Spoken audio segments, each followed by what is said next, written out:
తమకు నష్టపరిహారం చెల్లించాలని కోరుతూ పెందుర్తి మండలం పొర్లుపాలెం, చీమలపల్లి, చింతల అగ్రహారం, లక్ష్మీపురం గ్రామానికి చెందిన రైతులు ఆందోళన బాటపట్టారు. ఈ మేరకు పెందుర్తి తహసీల్దార్కి వారంతా కలిసి ఫిర్యాదు చేశారు. అనంతరం ఈ సందర్భంగా గ్రామ రైతులు గల్లా వెంకటరమణ, పొలమరశెట్టి వెంకటరమణ, సూర్యనారాయణ మీడియాతో మాట్లాడుతూ సింహాచలం నార్త్ రైల్వే స్టేషన్ల మధ్య ఫ్లైఓవర్ నిర్మాణానికి తమ అనుభవంలో ఉన్న సాగు భూములకు గాను తమకు ఎలాంటి నష్టపరిహారం చెల్లించకుండా ముందస్తు సమాచారం లేకుండా తరిమేయడం ఎంతవరకు సమంజసమని ప్రశ్నించారు. తరతరాలుగా తాము సాగు చేసుకుంటున్న భూముల్లో ఫ్లైఓవర్ నిర్మాణానికి అధికారులు పూనుకోవడానికి వ్యతిరేకిస్తూ పొర్లుపాలెం నుండి పెందుర్తి మండలం తహసీల్దార్ కార్యాలయం వరకు ర్యాలీ నిర్వహించి అనంతరం పెందుర్తి మండల తహసీల్దార్కు తమ సమస్యను తెలియజేస్తూ వినతి పత్రాన్ని అందజేశామన్నారు. రైతులకు న్యాయం చేయాలని జిల్లా కలెక్టర్కు పెందుర్తి రెవెన్యూ అధికారులకు ఫిర్యాదు చేసినప్పటికీ ఎలాంటి స్పందన లేదని ఆవేదన వ్యక్తం చేశారు.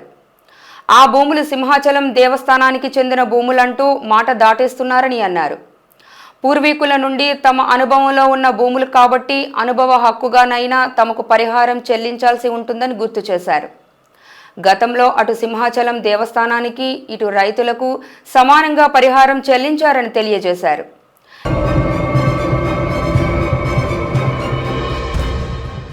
పూర్వం నుంచి మా పెద్దల తరతరాల నుంచి ఉండే భూములు మాకు 1976లో ఇందిరాగాంధీ టైంలో మేదగడ్డ రిజర్వాయర్లో శివలాపల్లి భూమి 35 ఎకరాలు పోయింది. అప్పుడు ప్రభుత్వం డబ్బు ఇచ్చున్నది. అలాగే శివలాపల్లి కొల్లిపాలెంలో కొంత భూమి గవర్నమెంట్ డాక్టర్ తీసుకొని అప్పుడు కూడా డబ్బులు ఇచ్చున్నది. అలాగే బీఆర్టీ రోడ్లో కూడా పల్లెనారాయణపూడి కూడా డబ్బులు ఇచ్చున్నారు. ఈరోజు దేవస్థానం అన్యాయంగా మా భూములు మీ కావు అని చెప్తున్నది. అది అన్యాయము. కనుక మాకు భూమికి రైతులకి న్యాయం చేకూర్చాలని కోరుతూ ఈ సమ్మెను ప్రారంభించాం. అది మేము మా రైతుగా మాత్రం వరంగల్లో మా పేర్లు ఉన్నాయి, పూర్వం నుంచి ఉన్నాయి.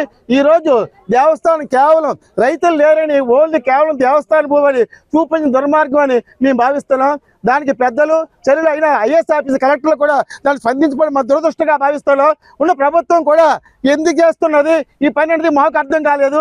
మాకు గెలిపించిన ఎమ్మెల్యేలు ఉన్నారు, ప్రభుత్వం ఉన్నది, సీఎం గారు ఉన్నారు, అందరూ సమస్య పరిష్కారాన్ని కోరుతున్నాం. రైల్వే వాళ్ళు వచ్చి మా పొలాల్లో వర్క్ స్టార్ట్ చేశారు. స్టార్ట్ చేస్తే మా రైతులందరం ఆపుకొని చింతలగ్రహారం, పొర్లుపాలెం రైతులు ఈ చీమలాపల్లి రెవెన్యూ విలేజ్ ల్యాండ్స్లో ఆపేసి మాకు అలా కాదండి, మాకు ఏదో కంపెన్సేషన్ ఇచ్చి మీరు చేసుకోండి, మేమే ప్రాజెక్ట్ ఆపి అనలేదు. మేము లాస్ట్ టైం ఎలాగైతే దేవస్థానం ఈవోకి రైతులకి ఇచ్చారో అదే విధంగా మాకు ఇవ్వమని చెప్పేసి అడిగితే అయితే రిప్రజెంటేషన్ ఇవ్వండి అని చెప్పేసి అనగానే ఎంఆర్ఓ గారికి ఇచ్చామండి. 10 రోజులు అయింది ఎంఆర్ఓ గారికి ఇచ్చిన తర్వాత 10వ తారీఖున ఇచ్చాం. ఫిబ్రవరి 10న 15 రోజుల వరకు చూసామండి. లేకపోగానే మళ్ళీ ఫిబ్రవరి 25న జిల్లా కలెక్టర్ గారికి, ఆర్డీఓకి, పెందుర్తి పోలీస్ స్టేషన్కి, పెందుర్తి తహసీల్దార్కి మళ్ళీ రిప్రజెంటేషన్లు ఇచ్చి అక్నాలజ్మెంట్లు తీసుకున్నామండి.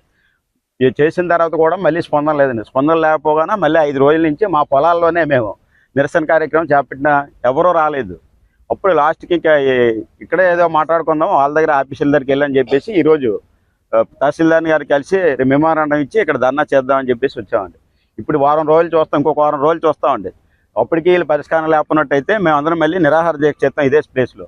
అప్పటి వరకు అక్కడ ఏ పనులు చేయొద్దని మీ మూలంగా అధికారులందరినీ, రైల్వే అధికారులు కానీ, రెవెన్యూ అధికారులు కానీ కోరుకుంటున్నాం. మా తాతండ్రుల దగ్గర నుంచి అంటే ఇప్పటికీ 150 సంవత్సరాల దగ్గర నుంచి అదే భూమిలో మేము తరతరాలుగా పండించుకుంటూ మేము జీవనోపాధి చేస్తున్నాం. కాబట్టి ఇప్పటికొచ్చి మాకు ఏ విధమైనటువంటి ఇంటిమేషన్ లేకుండా మా రైతులందరూ చేసుకునే వ్యవసాయం దగ్గర వచ్చి ట్రాక్టర్లతోటి జనాలతోటి వచ్చి నానా బీభత్సం చేసి పాడు చేస్తున్నారు. అందుచేత మాకు మేఘాద్రిగేటలో కొంత భూమి పోయిందండి. మేఘాద్రిగేటలో భూమి పోయిందాన్ని మాకు 2/3 ఇచ్చి వాళ్ళు 1/3 వాళ్ళకి ఇచ్చారండి దేవస్థానం వాళ్ళకి. అదే పరిస్థితిలో మాకు కూడా ఈరోజు న్యాయం చేయమని చెప్పేసి ఎంఆర్ఓ గారిని, కలెక్టర్ గారిని, ఇతర పెద్దల్ని కూడా మేము కోరుతున్నాం.